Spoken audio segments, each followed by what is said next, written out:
Alrighty, everybody, welcome back to another live stream here on the channel. Glad to have everyone in here for the first time in 8 days. We are finally live yet again. I've been doing consistent video updates for the last week or so, and now switching back over to the live stream side of things. Let's see what we have in the chat today. We have Jake, Caleb, we also have Larry, we have Mark, Sam, Henry's channel, also Tornadic Rebel. Let me go down a lot further here. We have Bond, Aaron, Dogman, and Logan. Everyone else as well who is in the stream, who may not be chatting and is just watching. Glad to have you in here for another stream. Well, let's go ahead and switch over to it and make sure everything's good, hopefully. You know what I do? Nah, it should be good. Let's see. Yep, it's good. I have something in the corner of my room. I didn't know if it was going to clear the camera or not. It did. So we are good to go. Lucky is here for 2 minutes, literally 2 minutes. So hi, Lucky. What's up, guys? How's everyone doing? See you later, Lucky. Okay, maybe okay. Not that fast. Maybe not that fast. Yeah, how's everyone doing? He's only going to be here for a bit. He's got stuff planned, but we're going to be going over a lot. There's a lot to go over in this live stream, so it's going to be a pretty action-packed hour talking about the weather here.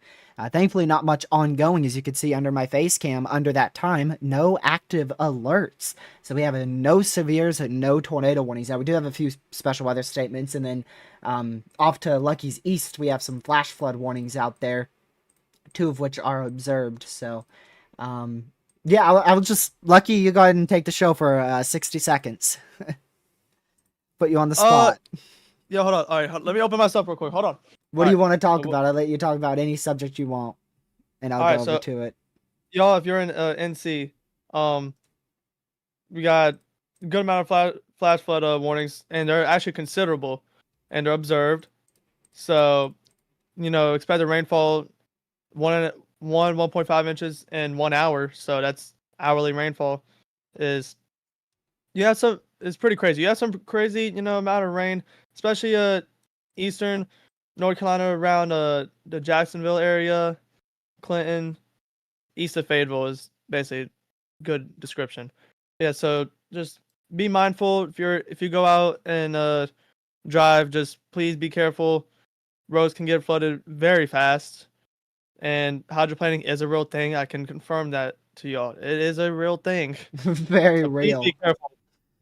We experienced that. Was it last month? Yeah. When was that? When even was that? Was that No, I forgot when that was. I got you. I'll get you a day. I Get your don't know date. if I Hold on. streamed it. I forgot, but yeah, we had a huge flood event. Wasn't it Remnant Tropical Storm? Or am I Yeah, tripping? I'll get you a exact. I'm pretty sure. Was it before I graduated? So Friday, either I'm going to be able to live stream the event on Friday, or I'm not going to be able to do any content. I have something that's coming up on the weekend, and either I'm going to be busy Friday, Saturday, or Saturday, Sunday. I'm going to try to push that to Saturday, Sunday. That way I'm able to live stream Friday's event. All right, it was. Chantel, was All right, it? I got. That's Yeah, what chat's I got saying. it. It was July 6th. July 6th. Wait, a month ago. Oh, a month from today. Yeah. Literally a month ago from today. What a coincidence that is. That's crazy. Anything else you want to mention with the tropics or severe weather? Tropics. We have a lot of stuff to talk about. Well, Tier G has a lot of stuff to talk about with tropics. Sadly, I can't be here because What about no, you work tonight. What about after work? I could do it. I could do a briefing for sure. When? Pretty late. 10:30, 10:45. Dang, bro. Get off at 10. That is late. All right. Well, I mean, you could just stay in the background for as long as you're here if you want to. No. Well, actually, I well, feel like no, I do feel gotta like go pick something up. yeah. I was gonna say I feel like you want to go get ready first, so you don't want to just wait till you have to go and then run out the door. Yeah. So, thanks for joining for the first 5 minutes, and I'll talk to you late tonight. Yeah, I got you. All right, chat if you can, if you know me. Yes, just tune in tonight.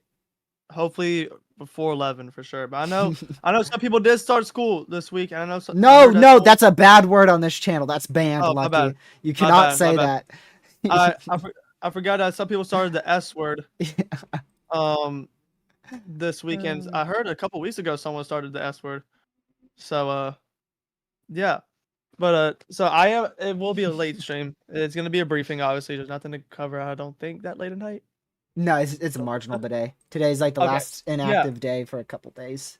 So it's gonna be a briefing. We'll talk about some tropics, some upcoming severe weather, and we'll look at models. See, actually, yeah, we'll look at models to see Fantasyland, because I don't know if you might show it today, but yeah, we'll I see. will, yeah. All right. Well, talk to you like near 10:30.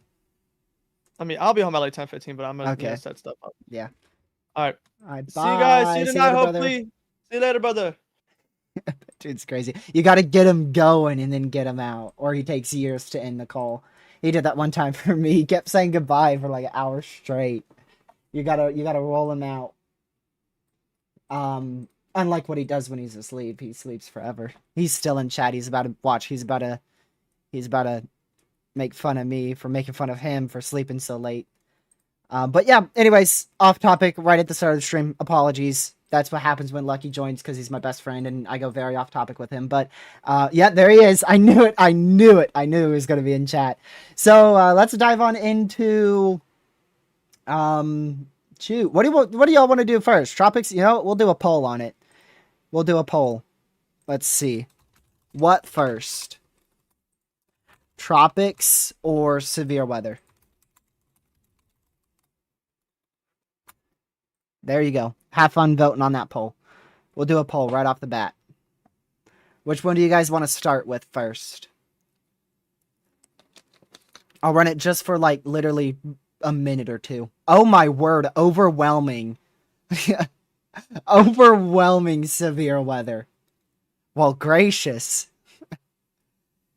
I'll just let that go for a little bit longer, but I don't think tropics are going to be coming back from that one. Who wants to unmod Lucky? That's crazy. All right, well, I'll let that run. We'll just start talking about severe weather because I'm pretty sure severe weather is going to win. So today, we don't really have anything crazy to talk about for today's severe weather threat. Only 2 level 1 out of 5s for severe storms.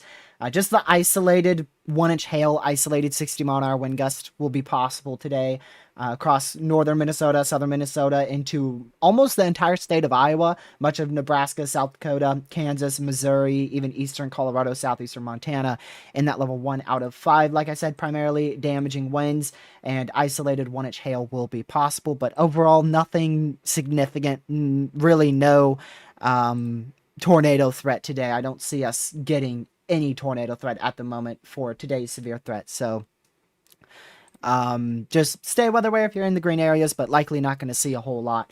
Tomorrow, completely different story. We are going to be talking about the potential for a derecho tomorrow. I called this out yesterday in a tweet, because if you remember my video from the day before, I said Thursday was kind of a toss-up day. We've definitely leaned towards a very significant severe weather event unfolding tomorrow. A couple tornadoes, and if we do see a derecho tomorrow, easily could reach a tornado outbreak type criteria.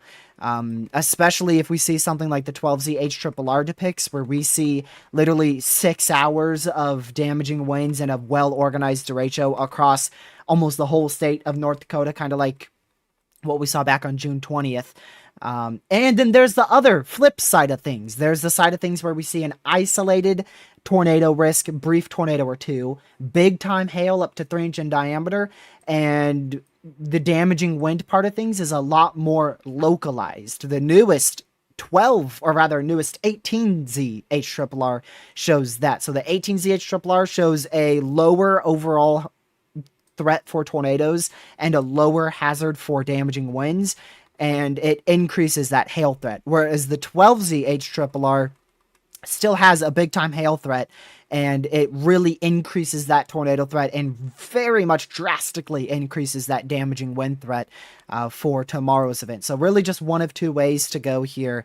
That's what we're going to see, either one or the other, just two ways, either a kind of broken MCS with a couple clustered storms and then maybe a good MCS, and then the latter half is a full-fledged derecho with significant hazards all over the place.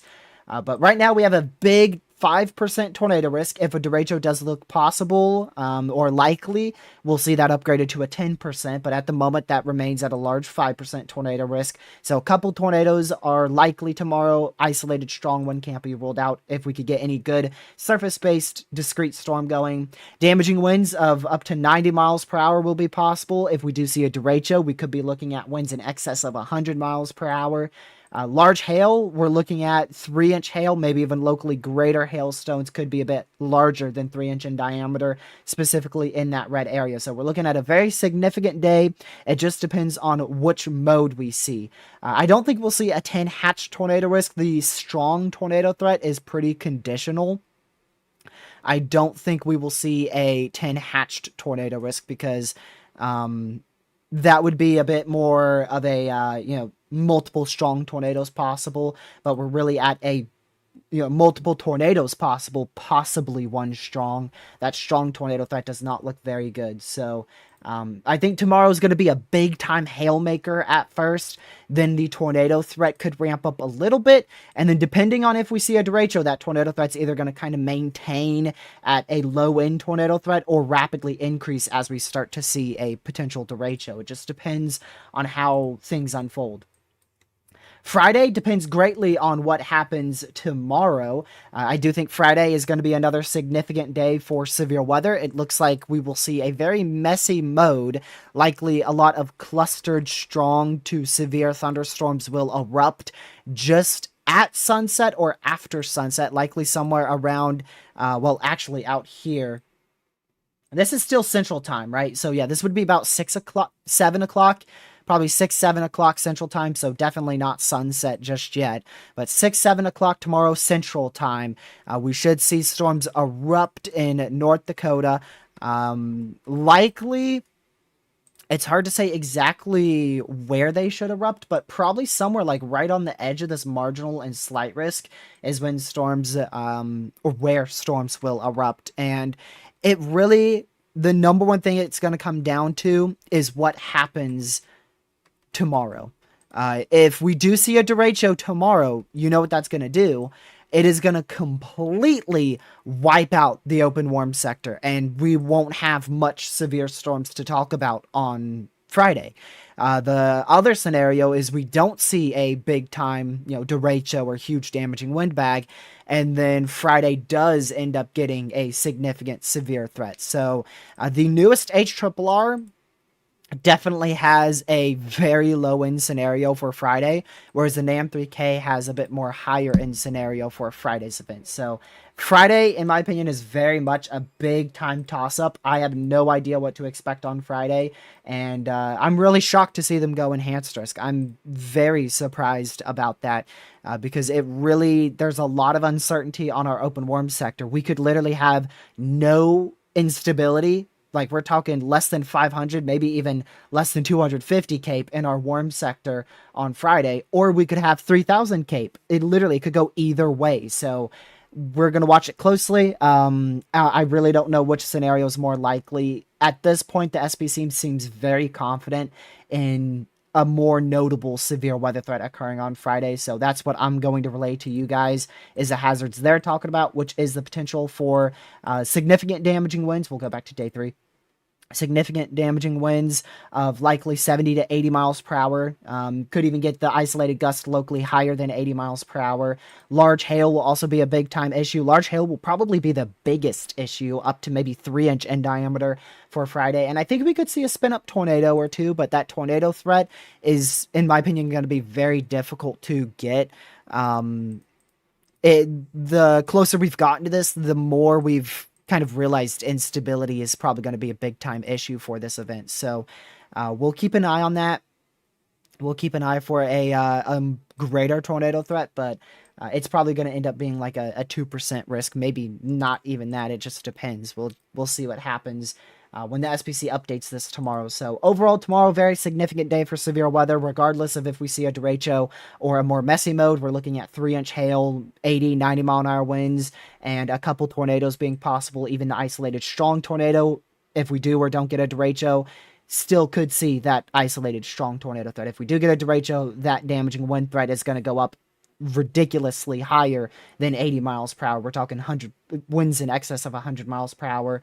So definitely uncertainty on if we're going to see a good MCS going through tomorrow afternoon, evening, and into the overnight hours. We'll see how that trends into tomorrow. And then going on into the day after that, we'll switch over to here. Day 4, there is no risk for severe weather, but we will probably have at least a chance for some severe storms, maybe going towards Minnesota, back into Wisconsin on, Saturday? But I don't see Saturday being a good risk for severe weather. I think an isolated damaging wind gust, isolated large hailstone, brief tornado will be possible in northern Wisconsin, into northern Michigan, maybe even into southern Ontario. And then we also do have to watch back towards Nebraska, Kansas for the potential of more severe weather going on into Saturday. So Saturday, really the two areas I'm going to watch is back out in here and then kind of in this general vicinity up here. That's going to be the two areas to watch on Saturday, and both of those seem very low at the moment. I would not be too worried about a significant severe weather threat going on into Saturday. Still something we want to keep an eye on, though, just in case.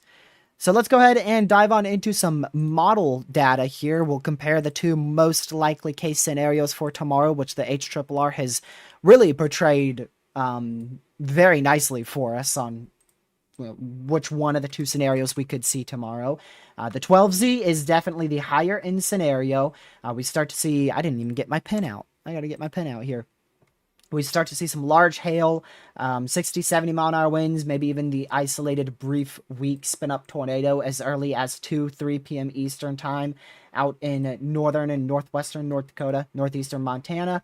And then as we go throughout the rest of the afternoon, we really don't see anything explode until the evening hours, closer to 5, 6 o'clock is when this really begins to explode. And you can see might have that isolated strong tornado threat, conditional strong tornado threat materialize on the HRRR.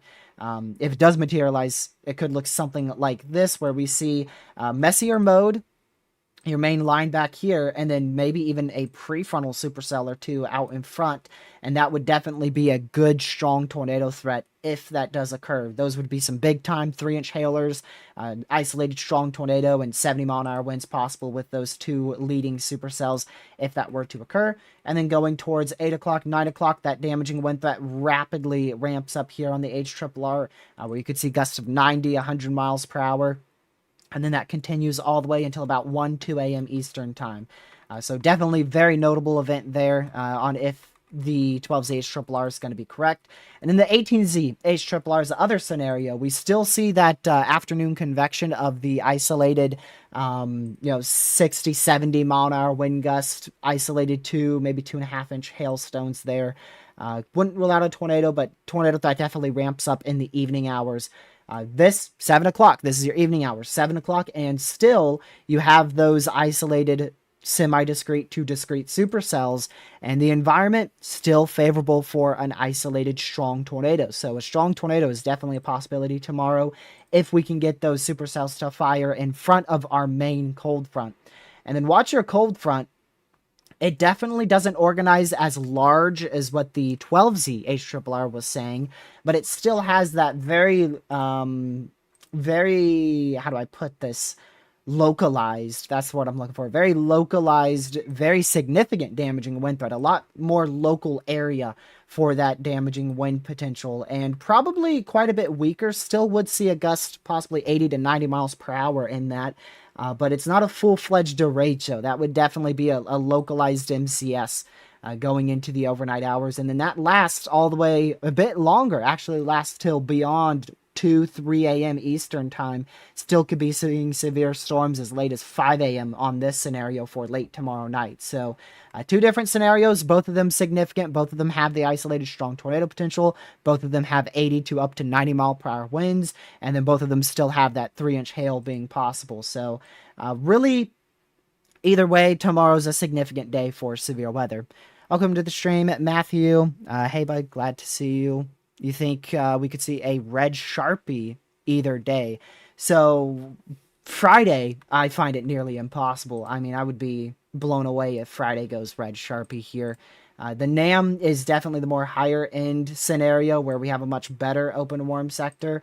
And then the HRRR, it pinches off that warm sector to the south of the main event. So you really never get that good destabilization on at least the 18Z HRRR. So tomorrow, I think it's very, very possible we see a moderate risk tomorrow. I'm not too sure if this scenario would warrant a moderate. I mean, that would have to be a very tiny moderate. So I think, yes, it's very much possible. It is very much possible we see a moderate for wind, 45 sig wind for tomorrow in North Dakota. Do I think we will see it? I'm kind of 50-50 on that. I'm really 50-50 on that. I'm not extremely confident in a derecho scenario, but even if we don't see a derecho, we could still be talking about that 80 to 90 mile an hour wind gust. So, we'll have to see. We will have to see. It's for sure possible. I definitely think we could see a red Sharpie for tomorrow. 0Z is going to be really, really interesting. I'm curious to see how that compares to the 18Z's instability on the HRRR. I feel like the 0Z is going to get a hold of things and really show the potential of Friday's severe weather event. I think Friday's going to be a big-time hail day. I don't know about damaging winds.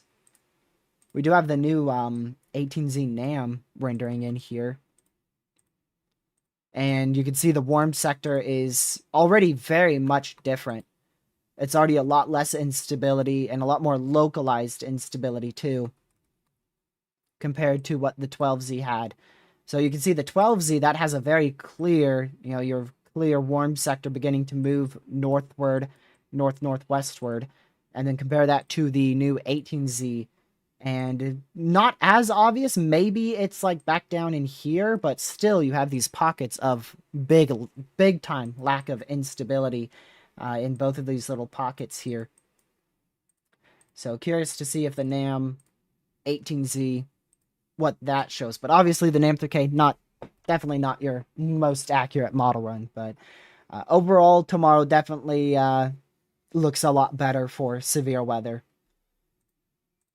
Now, if tomorrow completely underperforms, then Friday could be way higher in scenario.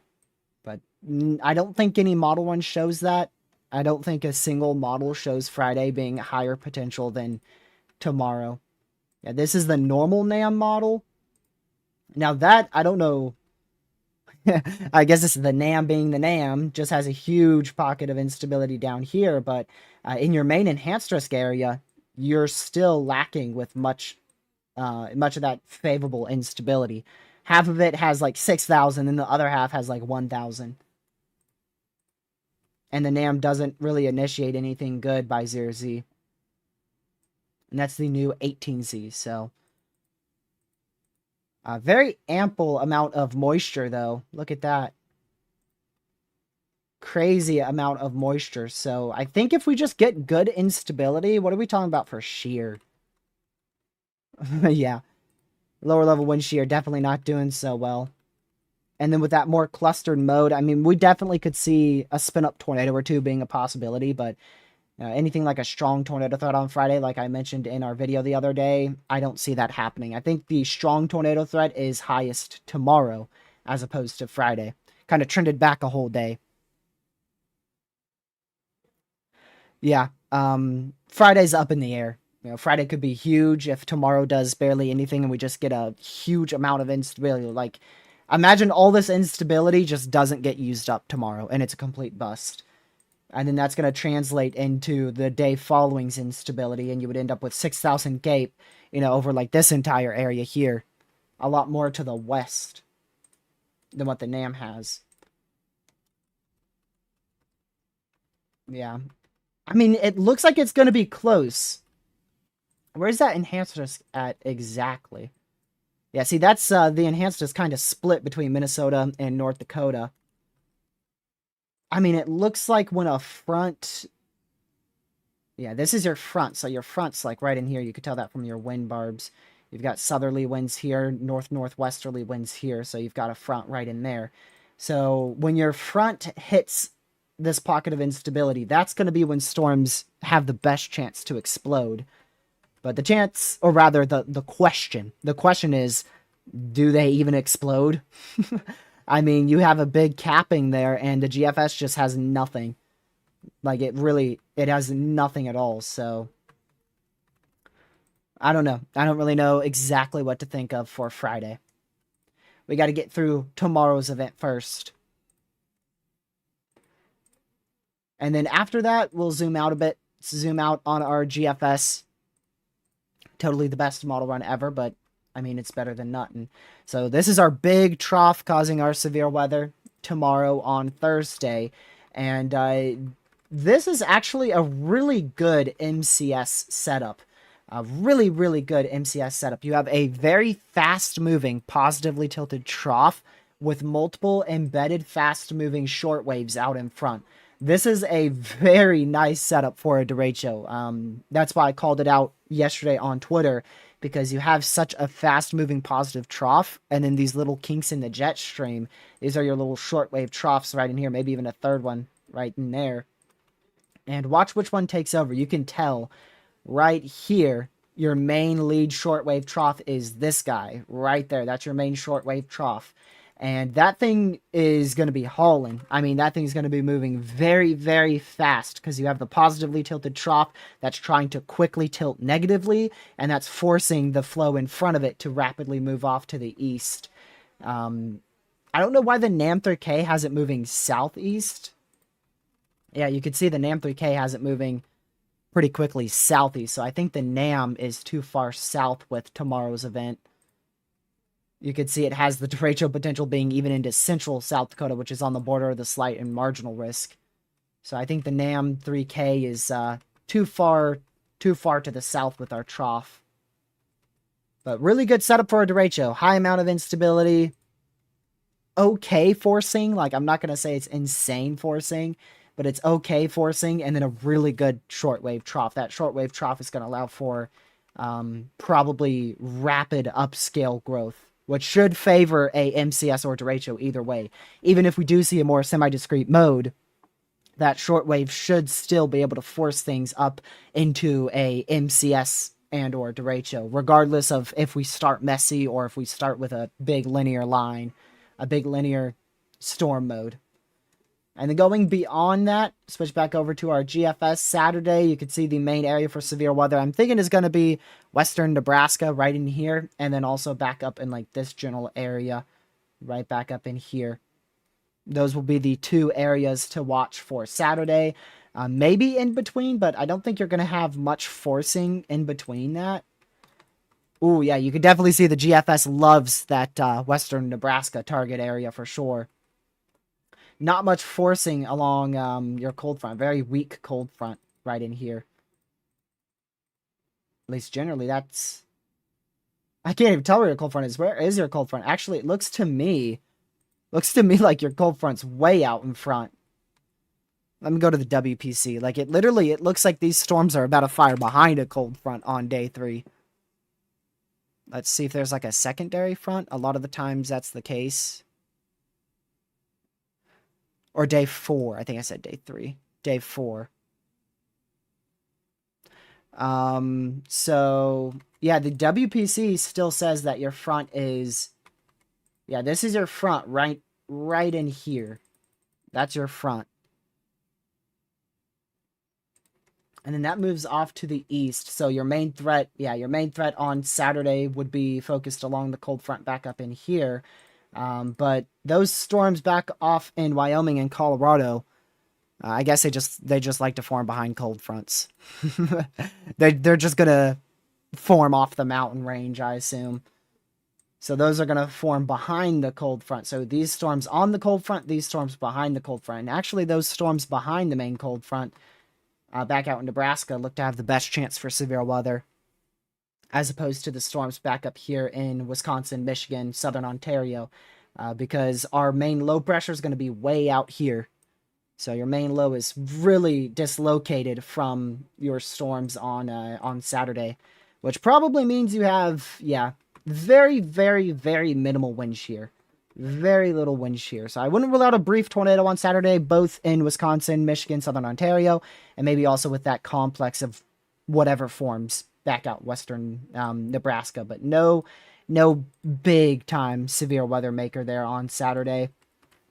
Although, you run out of Cape very quickly. I think that's just a bunch of rain. I don't think that would be severe weather going into the overnight, late in the overnight hours on Saturday. Then Sunday, we just keep with this belt of flow across the Central Plains. Probably going to see a couple more instances. Probably going to see a couple more instances of severe weather. Let me pull that back up. Let's go back here. There you go. I hit the back arrow on my keyboard. So probably still going to see a couple instances of severe weather back out in here. But likely not anything too crazy. Definitely could see some damaging winds, 60, maybe 70 mile per hour wind gust. Some small to isolated large hail. And then the tornado threat, that's to be determined. I can't tell you about the tornado threat going this far out. Too much uncertainty on how our other events unfold. And then after that, really after Sunday, maybe even after Saturday, I don't see anything happening that's like too crazy for quite a while until the middle of August. And then we repeat it. The GFS wants another big trough to come through, but thankfully this one doesn't have nearly as much instability. You're down to about 3,000 instability, 2,500 going into the middle of August. So hopefully that's not anything too crazy, but that's our next severe weather makers. So overall, tomorrow will probably be the biggest day for severe weather, focused in mainly North Dakota. Then on Friday, things shift further to the North Dakota, Minnesota, South Dakota borders. Then on Saturday, those move over to Wisconsin, Southern Ontario, as well as into western Nebraska. Sunday, big area, but low wind severe potential all the way from eastern Colorado all the way up to southern Ontario. Like this entire area under the gun for the potential of some severe storms, but likely on the lower side, probably nothing more than 60 mile an hour winds, 1-inch hail. The isolated significant storm of 70 mile an hour winds can't be ruled out. A tornado threat to be determined.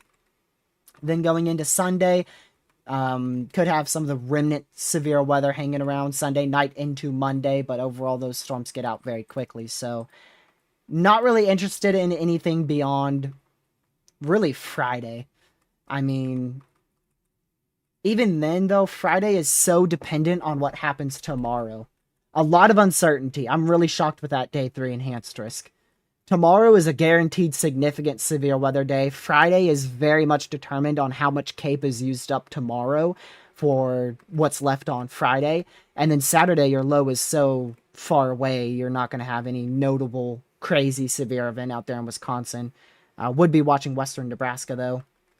Sunday, just your ordinary August thunderstorms, nothing crazy. Monday, same ordeal, ordinary August thunderstorms, the occasional severe weather. And then beyond that, we're so far out, it's not worth really discussing, but we are going to be watching the middle of August for more severe weather potential. So overall, tomorrow is your biggest day for severe weather, and then Friday could also be a big day. And then after Friday, all the potential is substantially lower following Saturday all the way through Monday or Tuesday. I don't see any of those days between Saturday through Tuesday being big days for severe weather. And then starting Wednesday next week, that could change, depending on how your trough's timed. If your trough's timed very well, it could be a huge severe weather event. If your trough's poorly timed like the GFS, it could literally barely be a severe storm or two. So, but that's 186 hours out. You know, we don't like to go further than 180 hours out, so that's right on the edge of being stupidly inaccurate. And then further than 200 hours out, you're getting to very inaccurate, and then 240 plus hours out, you might as well not even look at it. 240 plus is considered fantasy land, and anything beyond 240 is just going to change ridiculously. But something that is, okay to look at beyond 240 hours out is pattern recognition. Just trying to figure out the consistency between model to model to figure out if you are going to go into like what type of pattern you're going to be going into. But you could see 260 hours out here. Yesterday's run, huge high pressure over the four corners. 12Z run, no high pressure over the four corners. So, I mean, it literally got rid of that entire high pressure in 2 runs. And then let's go back to like 180 hours out, right? Nothing 180 hours out. 12Z, big trough. So, I mean, it changes like crazy. I do want to look at the Euro. You can see the Euro doesn't have any crazy trough, but still would have an isolated severe threat in the Midwest if that random trough were to happen. So, like I said, anything more than 180 hours out, it gets so much more inaccurate. 120 plus is definitely not Fantasyland. Fantasyland is where the model run is like inaccurate pretty much 9 out of 10 times, if not 10 out of 10 times. And I can't tell you how many severe weather events I've predicted very accurately between 120 to 200 hours out. Especially in tornado season. We nailed March 14th, we nailed. March 15th, we nailed. And April 2nd, we nailed all 5 days to a week out. The SPC really recognizes 8 days plus is very inaccurate and just pointless to look at. So how far is 7 days? So today's Wednesday, right? So next Wednesday would be 180 hours out. So yeah, after 180 hours out, it's a no-go.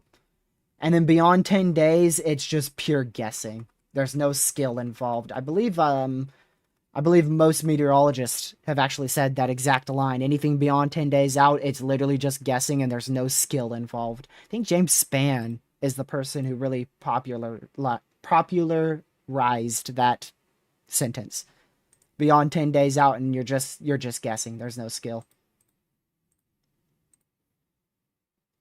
All right, let's go over to the other side of things. That's all your severe weather. Again, just to reiterate, quick a quick briefing because it might be difficult to follow throughout 40 minutes of yapping. Big time severe threat tomorrow, potentially even a derecho, 80 to 90 mile per hour winds, a couple tornadoes, isolated strong tornado, and 3-inch hail, all mainly in North Dakota. Friday, 50-50 threat. Storms may erupt across the North Dakota-Minnesota border, but that is fully determinate on what happens tomorrow. If tomorrow doesn't do anything too insane, there may be some Cape left over, and then Friday could be another big day for severe weather. And either way, that's a good enough trough to help destabilize the atmosphere. So it's that small little corridor, really like right in here. I think we have a very small window and a very small corridor that has the best chance for like 2 to 3-inch hail, and that's really the main threat on Friday. Saturday, everything weakens. Significant severe weather, 70-mile-an-hour winds can't be ruled out in western Nebraska. Isolated tornado in western Nebraska and back out in southern Ontario. Sunday, mainly just plain old August thunderstorms all the way from southern Ontario, Wisconsin, back through eastern Colorado.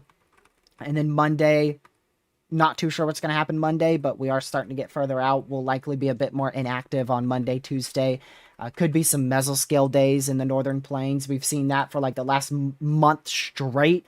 We've had a bunch of mesoscale days in the plains, mainly hail, but the isolated tornado has popped out of those mesoscale days. And that's really it.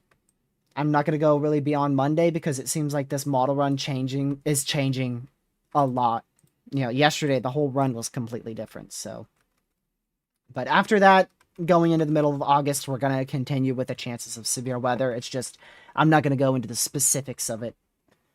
All right. Well, that's about it for severe weather. Let's dive into the tropics for a couple minutes here. So we do have 3 AOIs out here. We have an AOI off the coast of the Carolinas. It's at a 30% chance of development. If you watched the video the other day, this was actually at a 40%, and they've downgraded that. I'm going to throw out something wild here. I completely disagree with this. I think this should have gone the other way. We have a pretty good chance at seeing a sneaky tropical storm when it interacts with a front on August 10th, which is Sunday. So I think we have a pretty good chance to see a tropical storm towards the end of this AOI. Kind of like what Dexter did. Exactly like what Dexter did, actually. Just a little bit, likely a lot less vigorous. Dexter formed seemingly out of nowhere, and it's still alive. It is still alive. Apparently they're going to keep advisors on it all the way through Sunday, which is pretty surprising. But they could cancel that at any time as it is a subtropical storm. So, but I mean, they have this going all the way, even intensifying to 65-mile-an-hour winds as a subtropical storm in the northern Atlantic Ocean. So I think we have a good chance to see a tropical storm well east of the U.S. out here and well north of Bermuda towards the weekend. We will likely end up with a tropical storm out here in the main development region too. So I think both of these have a really good chance at becoming named tropical storms here towards the weekend. This one that you're looking at right now, its best chance is Saturday and Sunday. And then, of course, our other one, also Saturday and Sunday, too. So really, this weekend is the best chance for either one of these to be named, if not maybe even both of them. We'll have to see about that. And we'll probably see another AOI. There's been very good consistency on our model runs for the potential of a tropical storm to develop in the main development region. I'm not very confident in it. Some models are very aggressive. Some models literally don't have it developing. But either way, I think we'll see an AOI marked somewhere out here in the main development region for another wave coming off the coast of Africa. That's moving off the coast of Africa. Let me see. Saturday, that will be moving off the coast of Africa. So we could see an AOI anytime around Saturday, before it or even after Saturday. It just depends on what the NHC thinks. And then also back out here in closer to Florida, we have this blob of convection out here southeast of Miami. And right now it's not really doing much. It's just a blob of activity, but it is activity. It has a very slim chance of tropical development just to the west of the peninsula of Florida. So it's going to move across southern Florida and then into this little area here and it has a very slim chance to have very marginal tropical development. They may mark it, but honestly, I mean, I've seen a lot of talk about it, and I think it's going to go unnoticed. I don't think it's going to be a tropical storm or a tropical depression. It's probably just going to be a tropical wave that does nothing. I'm not worried about it, but if you are in southern Florida, take note of tropical waves coming through. Probably tomorrow. See if you have a flooding threat. They don't have a flooding threat marked, so that's really good news. So they don't really expect, WPC doesn't expect much impacts out of it. But we could have some local rainfall totals of around 1.5 inches, 2 inches tomorrow, mainly across coastal areas. Like this region's right in here has a pretty good chance to see some isolated 1 to 2 inch rainfall totals as this passes through the southern peninsula. So,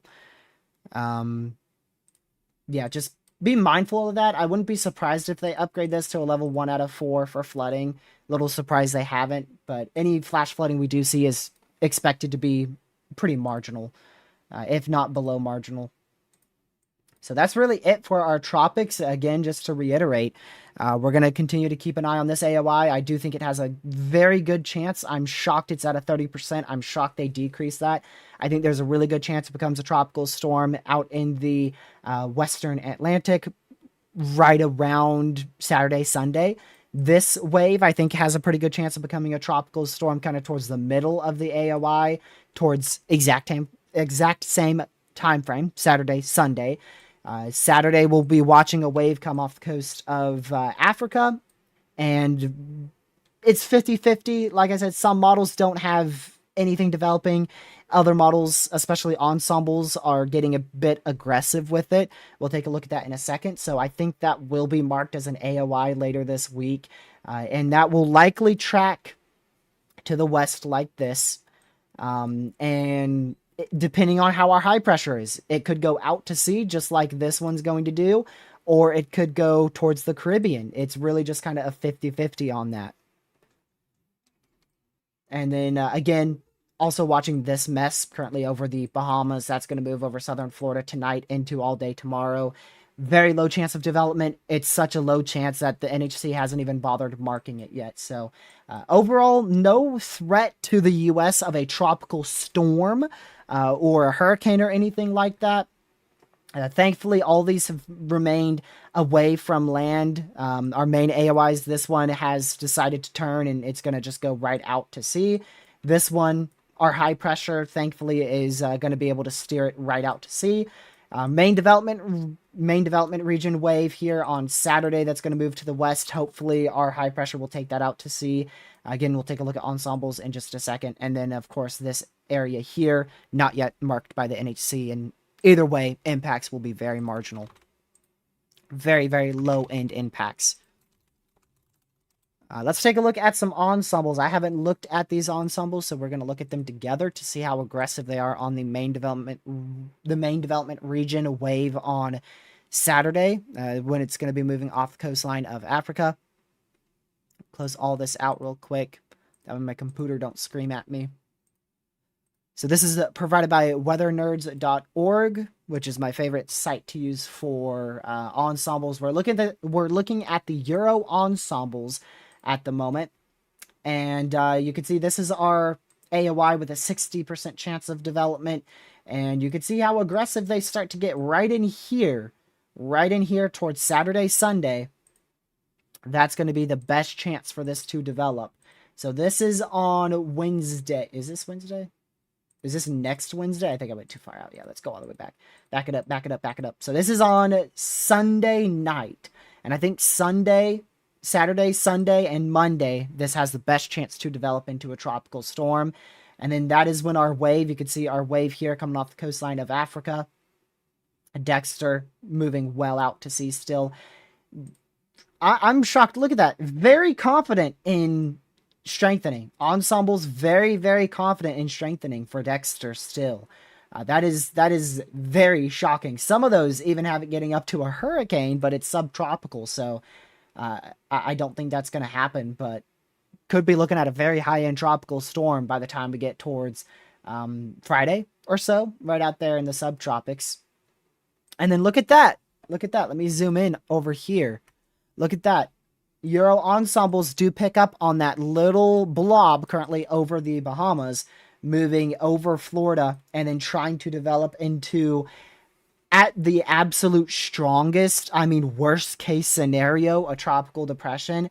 It's impossible for it to get anything higher than that because it's only going to have like tops one day over the Gulf. So I don't even think that is, in my opinion, a very slim chance that we even see a tropical depression out of this. I don't see that happening. But the Euro model and Euro ensembles rather definitely acknowledges, that that is a chance, but very low chance for something tropical to develop there. And I don't know what it does here. This is new. I have not seen this. This is a new area of interest here on the Euro ensembles. Let's move this out a couple hours here. And very aggressive. The ones that do develop that wave turn it into a tropical storm, and some even turn it into a hurricane. But we'll see the GFS ensembles. That doesn't have a lot of support. That does not have a lot of support at all. This might just be the Euro model, Euro ensembles here, kind of just throwing out a curveball.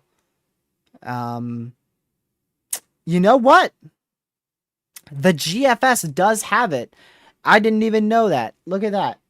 You got to look pretty closely, but it is definitely there. Look at that. Right there on the edge of the screen. You can barely see it. Tropicaltidbits.com here. That's what we're using. That is it. That's what the Euro ensembles are picking up on. Let's see the CMC. I mean, there's some rain, but it doesn't pick up on it as well as the GFS. Deterministic Euro model doesn't pick up on it much at all. So we'll watch it, but not nearly as much ensemble support as this. This is our wave coming off of Africa on Saturday, and this current frame is Thursday next week. So that's about 7-8 days away. And we're just going to pull this to the end of the run. And a lot of different stuff here. A lot of different stuff. Okay. Glad you guys can't see the Gulf because there's a crazy ensemble. So you have Dexter that somehow manages to strengthen on Friday, maybe borderline hurricane intensity somehow. You have your AOI down here that's at a 60% that forms into a tropical storm on Sunday or Monday. You have your wave coming off the coast of Africa on Saturday. That pushes all the way into the western main development region by the time we go into late next week. And then another AOI down in here on the Euro ensembles that has quite minimal support. And then off your screen, support for very small tropical development wave currently located over the Bahamas, moving over the southern tip of Florida. So, man, a lot of activity on the Euro ensembles. Now, I'm very curious to see. We're going to back this up so we don't spoil it. The GFS ensembles here. I want to see how much this agrees with the Euro ensembles. 150 hours out. Very high agreement on Tropical Storm Dexter, intensifying even towards borderline hurricane intensity. And then it does have, but a lot less aggressive than the Euro ensembles, that little area of interest down here going towards the Eastern Caribbean. And if we do zoom in, it has just a few ensembles there for that wave that's currently right over the Bahamas. And it's going to move up and over like this over the next few days. So a lot of agreement between these two ensembles, especially with the Dexter strengthening the main development region wave coming off the coastline of Africa on Saturday, and then intensifying further. Go 240 hours out because there's no point in going further than that. The GFS goes into fantasy mode and then flops major hurricanes all over the place after that. Very, very high support. Very high support from the Euro and the GFS ensembles on our wave from coastline of Africa, moving into the main development region and developing into a tropical storm. So definitely going to have to watch this area over the next week for sure. For sure want to watch that area over the next week, as we could see development from the first wave currently. Currently, models suggest it's going to form right here, just to the northeast coastline of South America, and then move to the northwest. And then going to have to also watch this area closely as our wave from the coastline of Africa on Saturday moves west this way. And then our 60% chance of development moves up here. And then Dexter tries to form even further into a stronger tropical storm, borderline hurricane. A lot of stuff. A lot of stuff. So I'm not going to mention like, a hurricane being likely or anything. It's possible. It is possible our wave coming off the coastline of Africa has a shot at becoming a hurricane. But right now, that type of support is so low. Just keep an eye on it. It's something to watch very closely, and it is a huge reminder. We are on the last few days of preparing here for hurricane season. It is peak hurricane season is approaching, and if you haven't already prepared, time is going to start running out quick. We're going to start having the threat of a hurricane hitting the U.S. very soon. Could be as early as middle of August. Could be, hopefully, even later than that. But there is going to be a hurricane that eventually hits the U.S. sometime this season. It happens every single year. And running out of time to prepare for them. So if you're anywhere along the southeastern U.S. coastline, anywhere in the southern U.S. along the Gulf coastline, make sure you're prepared. Make sure that hurricane preparedness plan is finished.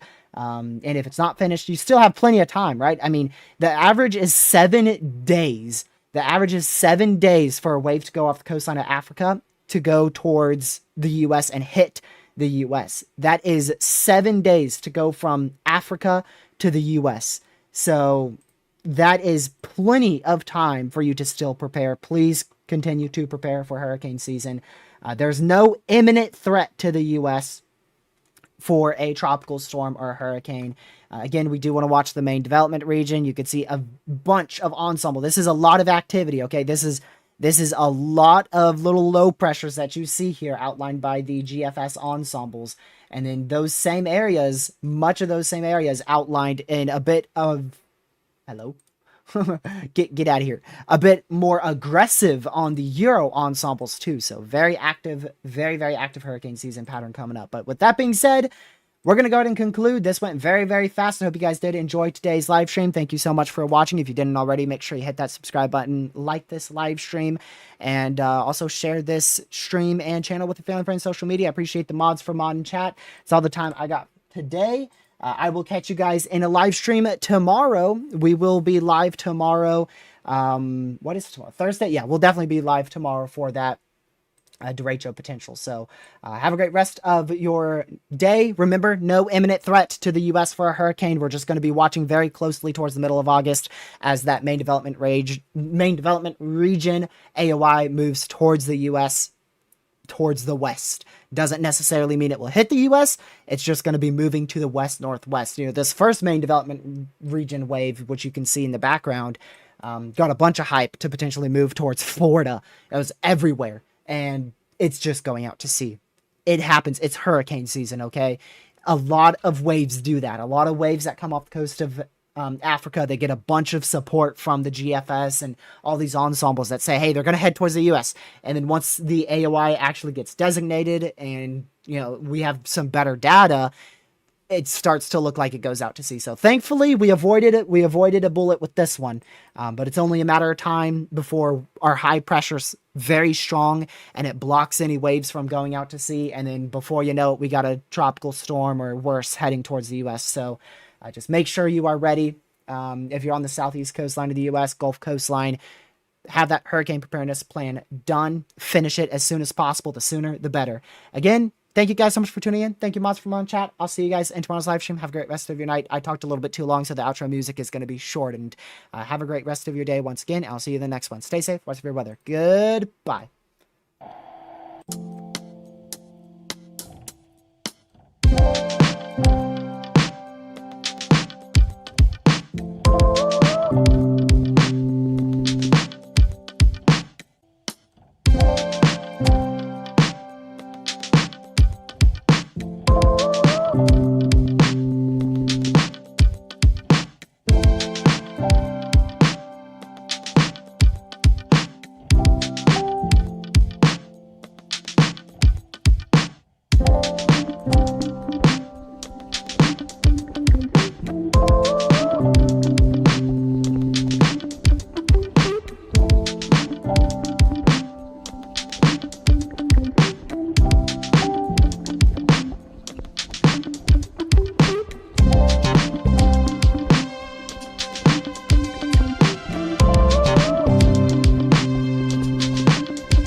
Stay safe, watch the weather, and I'll see you guys in tomorrow's live stream. I hope you guys have a great rest of your Wednesday. Again, thank you, Mods, for on chat, and I'll see you in the next one. Goodbye.